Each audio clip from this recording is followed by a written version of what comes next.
Trying to save a loose ball as Lowry tries to get up. 2 seats over, he gets shoved on the left shoulder by Stevens. I'll him up. He said, I promise you. You see, I'm playing. Everything I love. Everything I love. Goes in and goes crashing into the fan. There you see the guy. There's that. I just told him, I'm like, just sit down and ice your knees, bro. And he turned to me and he's like, that's heat. That's heat. And I'm like, well, you're going to need it. Young man and his wife in the stands told me to get down on my knees like he used to. And for me, that's just completely disrespectful.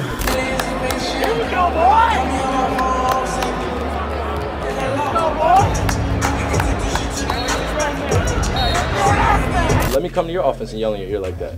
You know, that's the same thing I value, is just the respect thing of the game and people's profession. How frequent or infrequent has it been of fans like crossing the line? Often. Yeah.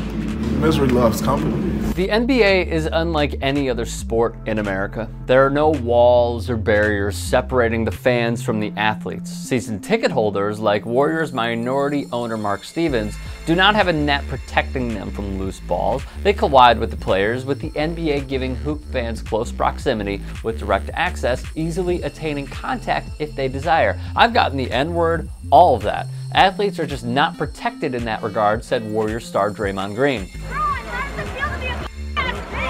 watch your mouth, woman. Watch your mouth, woman.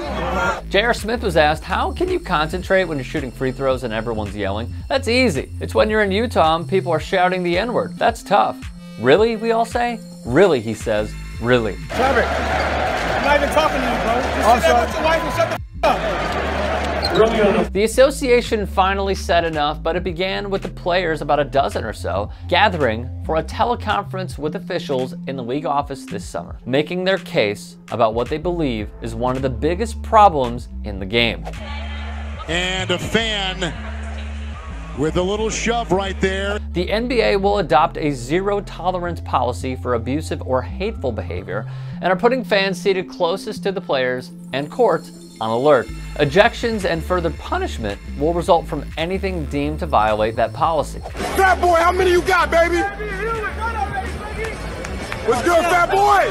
Under Commissioner Adam Silver, deemed a progressive owner by many, the protocol is as follows. We've added any sexist language or LGBTQ language, any denigrating language in that way, anything that is non-basketball related. So your mother comments, talking about your family, talking about test scores, anything non-basketball related. We've added that in, as well as being something that we will go and pull a fan out of the seat and investigate what happened. The new policy also calls for season ticket holders to lose their seats even if it's somebody else using their stubs. Let's talk about the Celtics, because they banned a fan for 2 years for allegedly using the N-word in the direction of DeMarcus Cousins back in January. Ejections, meanwhile, doubled in the 2018-19 season, data backing up the players' thoughts on in-stadium fans' verbal violence getting worse. Is a heady veteran play by Westbrook. DeMarcus Cousins told Yahoo Sports, "Oh, I've been called the N-word," Cousins said.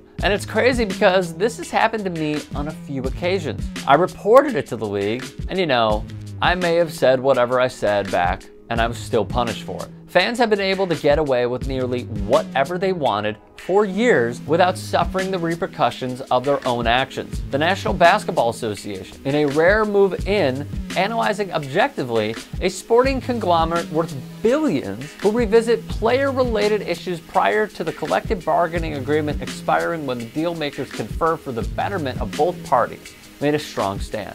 The players felt unsafe, targeted, and emotionally unsupportive. Drastic measures needed to be done, and now the NBA is making each and every arena a safer destination for hoops fans in America. If you'd like to hear more thought-provoking content like TYT Sports on Facebook, and to help in my journey to keep media independent, go to tyt.com/Rick.